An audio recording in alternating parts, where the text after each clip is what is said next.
त्याला बुटं पाहिजे, वाजणारी बुटं, छोटा मुलगा खूप रडतो, खूप रडतो, आई काही घेऊन नाही कारण परिस्थिती नसते. पण नंतर एक मुलगा शांत बसतो, तो शांत कधी बसतो की पुढचा बघतो की बाबा एक मुलगा कोबड्या घेऊन चालला, त्याचे दोन्ही पायच नाही, तर त्याच्यापेक्षा माझी परिस्थिती चांगली आहे ना, कारण त्याला पायच नाही, तुम्ही पाय तरी आहे, दुसऱ्यापेक्षा मी बरा, त्यांच्यापेक्षा आमची परिस्थिती चांगली, त्यांच्यापेक्षा आम्ही ठीक आहोत. आम्ही सध्या झोपडपट्टीत तरी राहत नाही, आम्हाला घर तरी आहे, त्यांना स्वतःचं नसेल, आम्ही भाड्याच्या घरात तरी राहतो. काही लोक मुंबईच्या घरात तरी राहतात ते बघा, पण चांगलं हवा आम्हाला मिळते.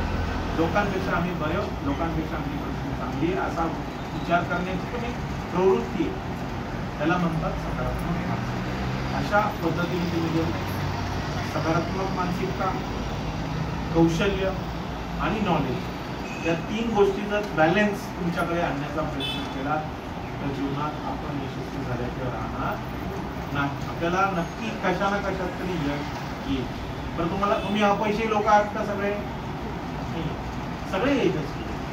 कोणाला 10वीला चांगले मार्क मिळाले असतील, कोणाला 5वीला चांगले मिळाले असतील, कोणाचा मुलगा ग्रॅज्युएट झाला असेल, कोणाच्या मुलाला आवड मिळाला असेल, म्हणजे प्रत्येकाच आईलाच मिळाला पाहिजे असं काही नाही.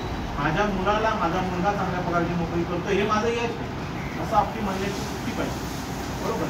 आणि त्यासाठी तुम्ही काहीतरी जीवनामध्ये केलं असेल, मग ते नॉलेज घेतलं असेल, स्किल काहीतरी डेव्हलप केलं, आई होण्याचं स्किल असतं, बहीण होण्याचं स्किल असतं, बायको होण्याचं स्किल असतं, हे सगळे स्किल जे आपल्या जीवनामध्ये आपल्याला प्रगतीसाठी महत्त्वाचे ठरतात, हे स्किल तुमच्यामध्ये आणण्याचा प्रयत्न केला तर जीवनात तुम्ही यशस्वी व्हाल.